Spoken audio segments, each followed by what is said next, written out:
There is a constant conversation happening inside your mind, and whether you realize it or not, that conversation is shaping your destiny. Every decision you make, every risk you take, every dream you pursue or abandon, all of it is influenced by the voice you hear the most. And that voice is not the world outside, it is the voice within.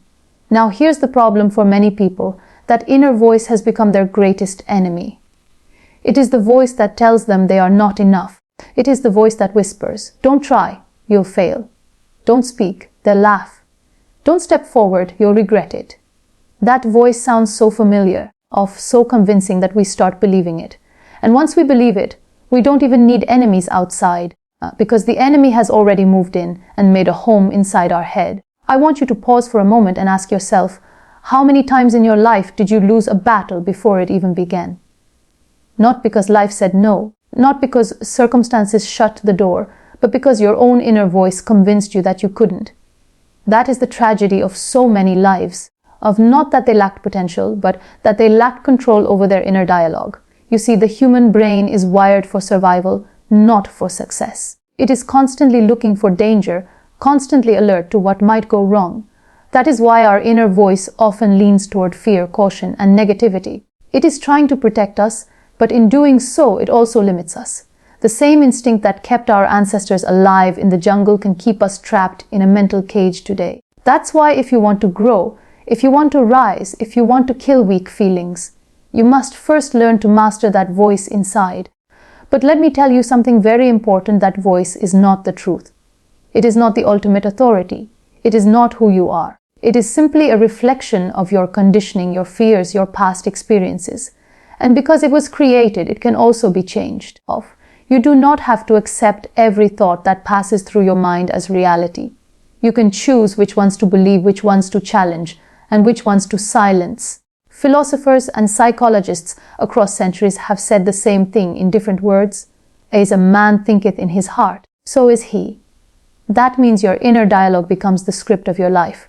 If you constantly repeat to yourself that you are weak, you will act weak, even when strength is already within you. If you constantly tell yourself you cannot, you will shrink from opportunities that were meant for you.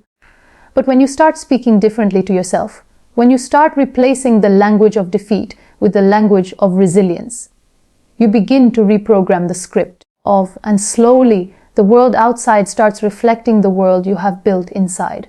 Let me put it simply, you cannot live a positive life with a negative inner voice. So how do we begin to take control of this voice?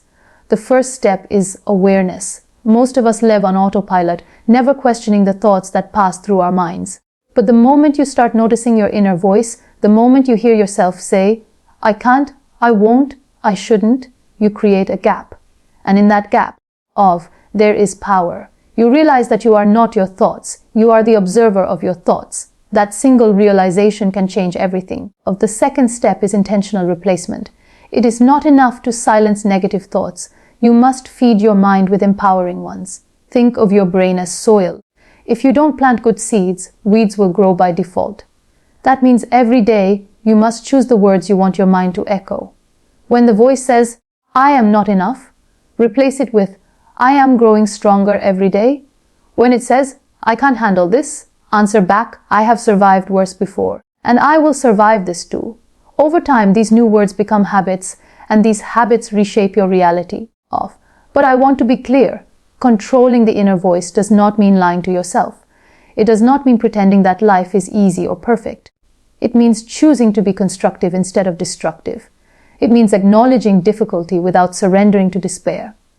It means looking at challenges and saying, "Yes, this is hard, but I am harder." That is not blind positivity. That is disciplined truth. Think of your inner voice as a compass. If the compass is broken, you will walk in circles, thinking life is against you. But once you repair that compass, once you align it with courage, clarity, and truth, the path may still be tough, but it will be clear. You will walk with direction instead of confusion, with resilience instead of hesitation. The reality is that life outside of you will always be uncertain. Circumstances will change, storms will come, people will disappoint you. But if your inner voice is steady, if it speaks strength when everything else shakes, you will not collapse. You will endure. Because external storms cannot sink a ship that is anchored firmly within. I have met people who had every resource, every opportunity, yet they failed, not because the world was against them, but because their inner voice was against them. And I have met people who had nothing, no wealth, no support, no privilege, yet they rose because their inner voice refused to let them quit. That is the difference. That is the power of mastering the voice inside of. So I want to leave you with this thought. Every time you obey the voice of doubt, you are building a prison around yourself.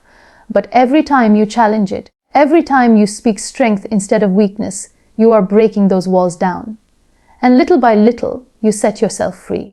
If your inner voice has the power to destroy you, then it also has the power to rebuild you. The choice is yours.